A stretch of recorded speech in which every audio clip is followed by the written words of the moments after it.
Hello, I'm Henrietta Okechukwu, a counselor and a mom. Today we're talking about understanding your spouse before and after saying I do. I'm also talking about your personality types. The experience that not everyone functions in the same way has been the basis of numerous types of typology. From earliest times, people have been made to categorize individual attitudes and behavior patterns in order to explain the differences between people. The oldest system of typology known to us was one devised by the Oriental astrologers. You know, they tried to classify human behavior as regards the four elements. They say some people behave like water, others behave like fire, some behave like the earth, and some behave like air. Okay, so when you say the way people behave, this she gets very hot and angry. That's fire. She's very stable. Nothing happens. She's just good. Then you see she's like earth, and then she's unstable, flies here, not there. Her opinions waver. Then that's like the air. Okay. So at the end of this session, each of us here would have to understand and make it a duty to understand him or herself. You need to understand yourself so you can also understand your spouse. Then you have to make a conscious effort to love your spouse, regardless of his personality or her personality. And then from understanding, you'll be able to help your spouse actually become a better person. That's the whole essence of living. That's the essence of relationship. Now we say, what is a personality? Like the Oxford Advanced Learners Dictionary explains personality as different aspects of a person's character that combine to make them different from other people. So, in order for us to understand our personality types, we have to first understand our various temperaments. Okay? You have your personality, but your temperament actually makes you know the kind of personality you have. So, a temperament is defined as a person's nature as shown in the way he or she behaves or reacts to situations or people. There are two main types of temperaments. We have the extroverted temperaments and then the introverted temperaments. Okay, extrovert as in X out, introvert as in inward. Okay, so get to understand that better. The extrovert is the people's person. He or she is called the sunshine. Okay, he's a lively person, confident, enjoys being with other people. Okay, he's assertive, and some call him the live wire. When he's not there, the place is dull. And when he comes, whoa, it's as if you just switch on the light. Yeah, that's the extrovert. And then the introverted person is the thinking person. He is a feeler. He's more interested in how he feels, in his thoughts and his personality. He's inward person. He's a quiet person. This kind of person you say, that person is in a place and he's not noticed. He's not loud, he's not noticeable. He just minds his own business. Okay? For the purpose of this session, we just scratch the surface, okay, of these temperaments. And at the end of this talk, you can't say, yeah, I'm a temperament specialist, I'm a personality specialist. No, there's actually more to it. But here is just to help us understand our personalities and also understand our spouses or whoever we're in relationships with, so that our relationships will be more fruitful and less painful. Okay. Now, under the personality types, we have the introvert and the extroverts. Then the extroverts are further grouped also into what we call the sparky sanguine and the rocky cholerics. The sparky sanguines, wow, those ones are the live wire. You see them. And then the rocky choleric is also a live wire, but another form of live wire. That's on the extroverted types. Now, on the introverted types of personalities, we have the active melancholy, and then the cool phlegmatics. Okay, these are basically the four different types of personalities. But usually, human beings are not all 100% of a personality. They're actually a combination of different types of personality. But usually we have the dominant one and the recessive ones. Okay, the ones that show off more often are called the dominant ones. Okay. Okay, so we talked about the types of personalities, the extroverted ones and the introverted ones. Under the extroverted ones, we have the rocky cholerics and the sparky sanguines. And then the introverted ones, we have the arty melancholy, and then we also have the cool phlegmatics. Okay, so we talk about the sparky sanguines, These people are cheerfully optimistic. They are hopeful, even in the most difficult situations. They make a joke of their problems. The sanguine is extroverted, he's fun loving, activity prone, impulsive, entertaining, persuasive, and easily amused, an optimistic kind of person. Sanguines are receptive and open to others. They build relationships quickly. They're animated, excited, accepting others. They will smile and talk easily and often. It's not unusual to feel like you've known the sanguine just after a few minutes of sitting down with him or her. So they flow easily. Sanguines are so people oriented that they easily forget about time and they are often late for activities. They are late at arriving at their destinations because they seem to have to greet everybody, say hi to everyone. You know, Sanguines get bored easily because of their activity prone personality. They are prone to social involvement and they dislike solitude generally. Sanguines don't like to be alone. Okay, they never lack of friends. Okay, they never lack of friends. They are everywhere and they are always very friendly. Their attention span is usually based on how exciting whatever you're doing is. They're the type of children you see in a class, and when they are tired of the lectures, they just switch off. They get bored easily. They are competitive and they tend to be disorganized. Okay, it's not uncommon to see a sanguine that comes back from work as a matured married man or woman. You see the right shoe is under the bed and the other shoe is on top of the bed. Yeah, they are so disorganized, and it's just part of the fun, the way they live their lives. And unless extremely disciplined, sanguines will have difficulty controlling their emotions. So if you have a sanguine wife or a sanguine husband, and then you have a fight, a quarrel, it's very common to find a sanguine woman running to a friend to tell exactly how she feels or how he feels. Okay. And then they wear their feelings on their sleeves. Okay. They can't hide their feelings. They're just the way they are. On the phone, you can actually know when a sanguine is happy, when he or she is sad. They will talk loud when they are happy, and when they are sad, they will just cry, and everyone knows. Their voice will show excitement and friendliness. They usually dress according to the current fashion. They don't like old things, they don't like stale things. You know, their most important fear is rejection. They fear not making a wonderful impression every time they meet a new person. So they fear rejection. They also fear others as viewing them unsuccessful. They like people to see them like being extremely successful. So they spend even their last dime to put on the best kind of hairstyles and shoes and all that. Sanguines are very effective working with people. Yeah, that's their strength. They make good marketers, okay, good advertising agents and all that.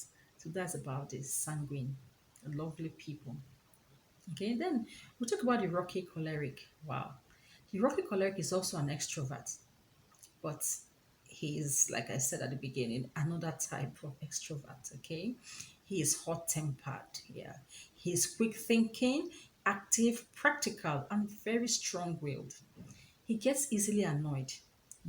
They are self confident, self sufficient, and very independent minded people. They are decisive and opinionated.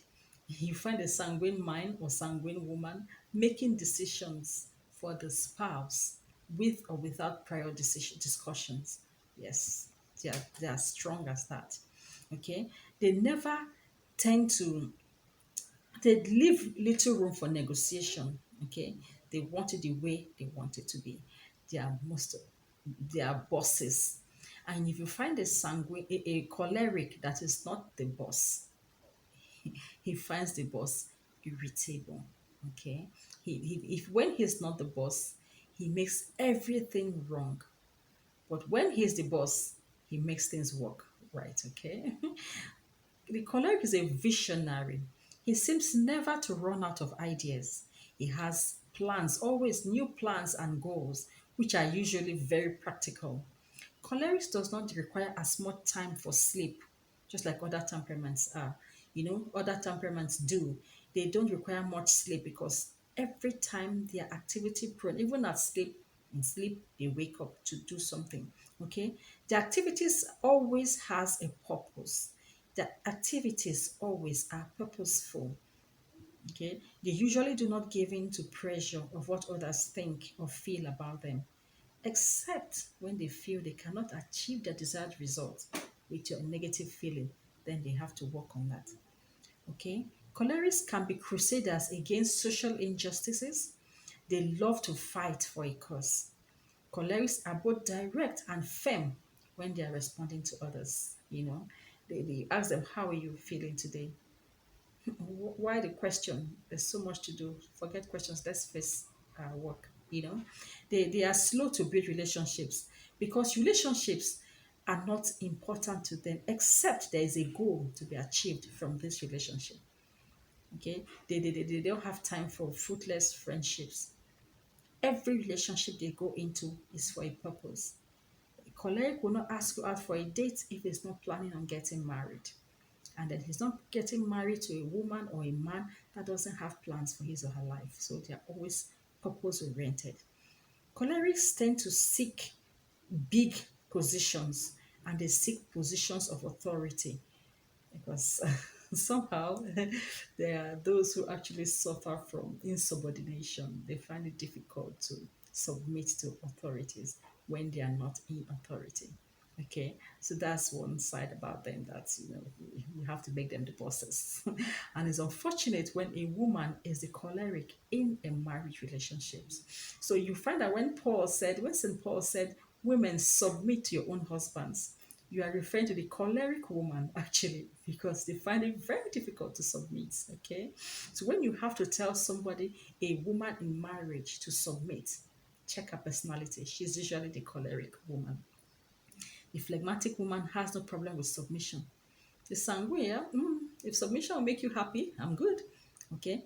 But the choleric finds it difficult to submit because she feels she knows what she's doing, she knows what she's saying, and she knows better than you most of the time. Now we come to the introverted personalities. We have the cool phlegmatic and then the arty melancholic. Now we're talking about the cool phlegmatic. The cool phlegmatic is an introverted, calm, unemotional personality. He is easygoing and never get upset kind of person. Okay? Phlegmatics are both indirect and slow when responding to others. You ask them a question like, how are you today? How am I today? Well, today I'm fine. They're quite slow, okay? Or they are also slow to warm up, but but will be usually accommodating in the process.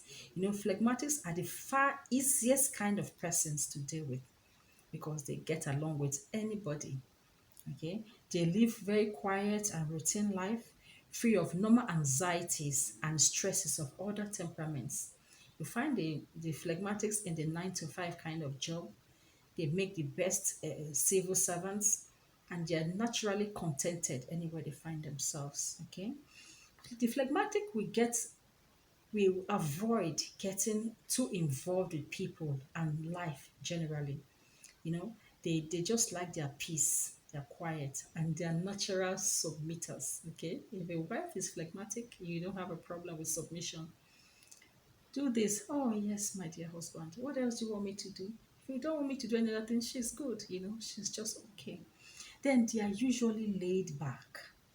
They don't struggle to get ahead in life. They just feel what will be will be. Let me take my time. The world is not running away. Okay. So they communicate a warm, sincere interest in others, preferring to have just a few friends. They'll be very loyal, okay, to their friends and find it difficult to break a long-standing relationship. Okay, they measure their relationship according to how long they've known you. That is why when you are married to a phlegmatic, he tends to say things like, you know, my mom, I've known my mom for years. Okay, my mom, I've known her for years. You just can't come in and say my mom is this. No, no, no, no. I don't know you much. We just got married, you know. He's not the type to like stand and make decisions or assertive decisions like saying, Mama, don't do this next time, okay? This is my wife. No. He looks at, I've known my mother for 30, 40 years and I've just known it for like 5 years. So I think you listen to my mom. And that's how they are, okay? They tend to resist change of any type. They don't want to know if the change is for good or for bad. They just don't like change. They want status quo. However it has been from the beginning, it's now and ever shall be. That's what they are. They find it very difficult to change. They just fear change without any reason at all. Okay? So that's the phlegmatic for you. They show little emotion and are prone to be grudge holders. They don't fight, but they look at you and, well, he has done it. Tomorrow you come, yeah, yeah, yeah. You know, they bear grudges for quite long, okay? Phlegmatics tend to avoid conflict of whatever kind. And when it comes to decision making, wow, they don't take decisions. They just tell you, honey, whatever it is, just do. Okay, whatever I say is good. I'm okay. I'm okay with it. And when the man is the phlegmatic, it's usually a problem because nothing happens, nothing is done, nothing changes. You have to push, and then before something can happen. Okay, their stable expressions on their faces actually hide their true feelings. The phlegmatics can be patient to the point of paralysis. They are so patient to the point of paralysis, and sometimes it's really a negative thing on them. You know, phlegmatics are persistent and consistent at whatever they undertake. If they take a business venture, for instance, and the business is not profitable, it's not yielding, they hardly change. Rather, they want to put more effort to see how that business can prosper. It's difficult to tell him, my friend, drop this business and let's look at this side. He tells you, no, I think it will grow. Let's just put more effort. Let's see how it can be done better. Okay, and that's that about the phlegmatics. Okay, now I'm talking about the second type of introvert. That's the arty melancholy. Wow, these ones are usually the geniuses. Okay, the melancholy is introverted. He is logical, analytical, a factual, and he's a kind of private. Let's do it right kind of person. Okay, he always wants to do things right. He's very conscientious. Okay, they like to do things right. They like to pray. Okay, what's God saying about this? They cannot take any decision except what God wants them to do. Okay, they are cautious, very cautious, and they are always very reserved. Most of the time, they are so reserved and they are suspicious about anything until you make your intentions quite clear. The melancholy, they have this tendency of always trying to find the hidden meaning behind your words. You know, they like puzzles. If you ask a melancholy, wow, how are you today? You know, he's thinking, why is she asking me how am I today? Am I looking sick? Am I not properly dressed? Why? Why? And then, well, what do you think? I think you're fine. Then I'm fine. You know, just they're always suspicious, trying to find out the hidden meaning of whatever you're saying before they give you their answers. They are timid here. They are timid and they usually appear unsure. So they always have this serious expression. If you enter a classroom and you see a set of children or students, look at those very serious looking ones. Yeah, we find them as the melancholy ones, you know, sometimes. And they are usually self sacrificing. They can sacrifice to the point of shedding their blood for you. And they're usually very gifted in arts, music, okay, and then in composition, they can compose poems, and very they're talented, and they tend to be perfectionists. You know, Being perfectionist makes you think you can do things that are not humanly possible. And when you are in a relationship with a melancholy, you find out that most of the time he is depressed. Why is he depressed? He's depressed because the goals he set for himself, he's not able to achieve them. And it makes him sad. And he tends to bring out that sadness on you, his friend. So they are very sensitive to what others think about their work. They like approval. Melancholy is well organized. You can see their homes, their office desk well arranged. And even sometimes when you find things cluttered, they know where everything is. Even in a cluttered setting, they can tell you this is here, that is there, because they know what they are doing. The melancholics are determined to always make the right decision. They hate to make mistakes. And sometimes they will ask you a specific question in different ways. That's why those people, some of my counselees that are in relationships with the melancholics, I tell them always make sure your answer is yes or no. Always try to say the same things because the melancholy will ask you the same question in different ways. He's just trying to find out, can I trust you? Are you a liar? Can I depend on you? Okay. And they need reassurance, they need feedbacks, and they need solid reasons why they should do something.